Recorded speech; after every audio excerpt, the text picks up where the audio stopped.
Paramashivoham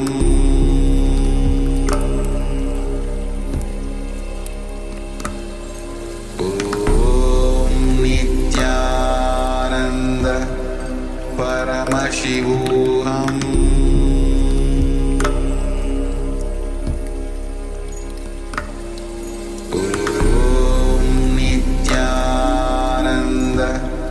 Paramashivoham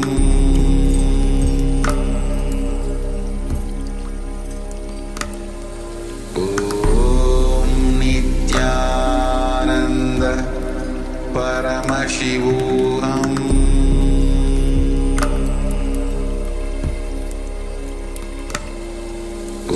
Om Nityananda Paramashivoham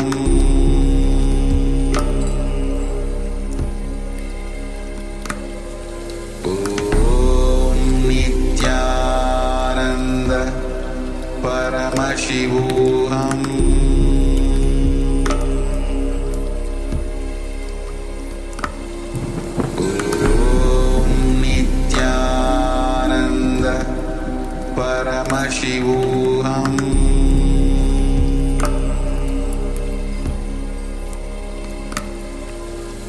Om Nityananda Paramashivoham Paramashivoham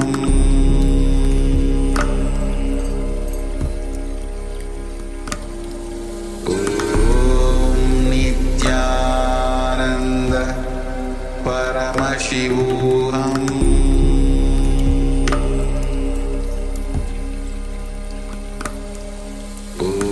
Om Nityananda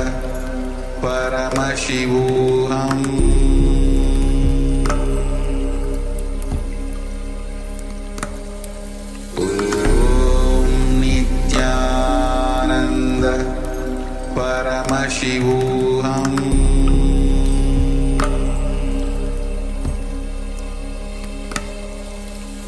Om Nityananda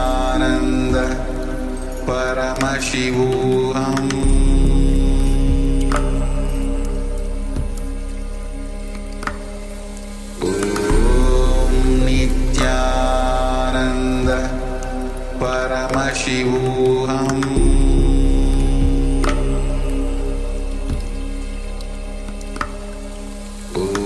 Om Nityananda Paramashivoham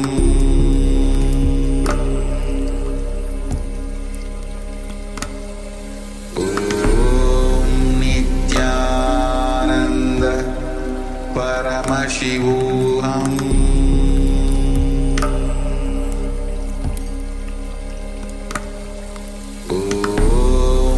Nityananda Paramashivoham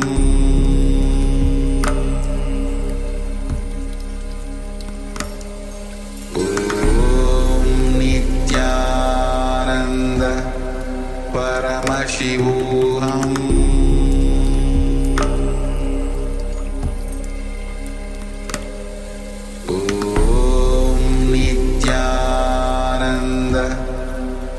Paramashivoham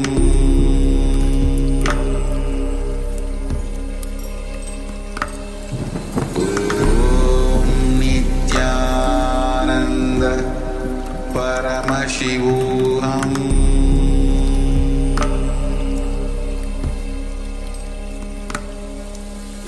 Om Nityananda Paramashivoham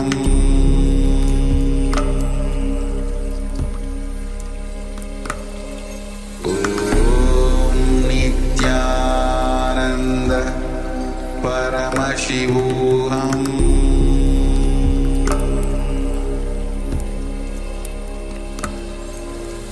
Om Nityananda Paramashivoham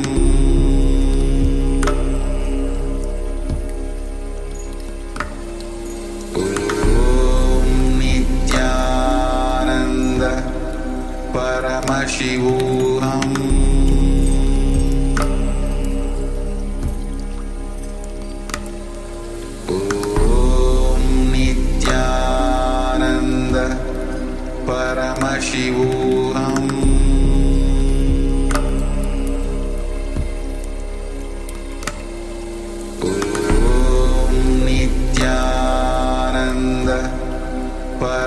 Paramashivoham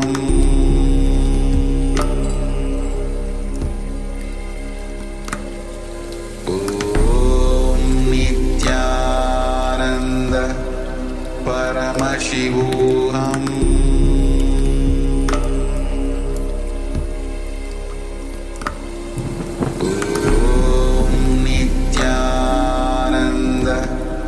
Paramashivoham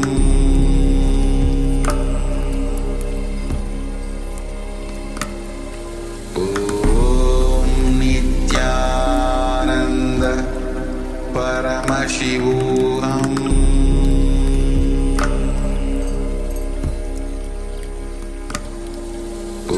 Om Nityananda Paramashivoham Paramashivoham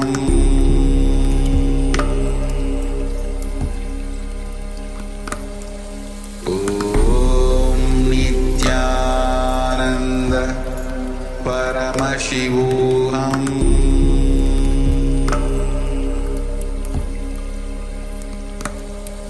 Om Nityananda Paramashivoham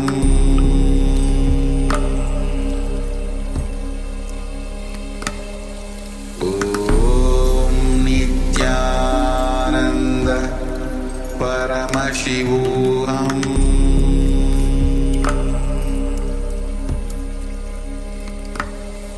Om Nityananda Paramashivoham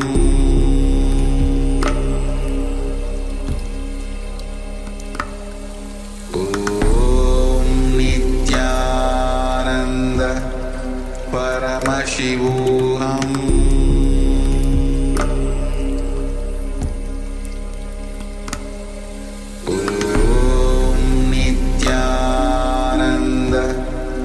Paramashivoham Paramashivoham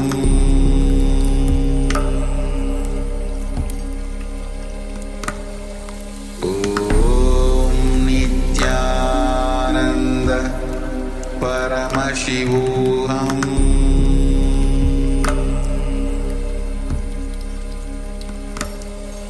Om Nityananda Paramashivoham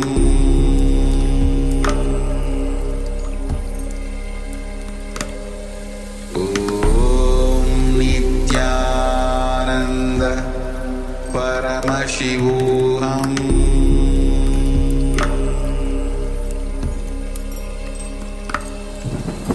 Om Nityananda Paramashivoham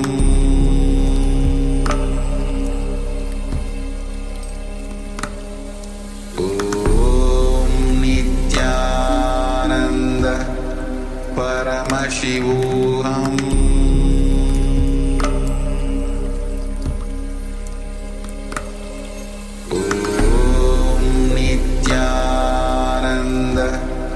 Paramashivoham Om Nityananda Paramashivoham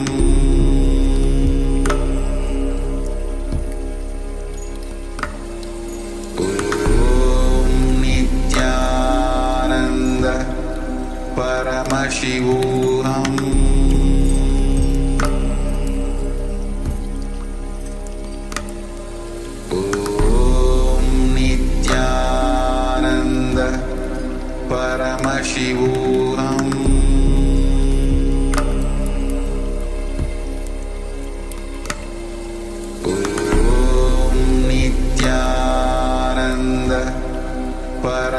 Paramashivoham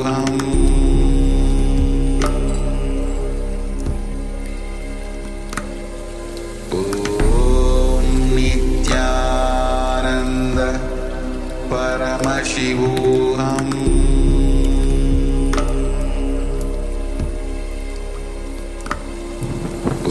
Om Nityananda Paramashivoham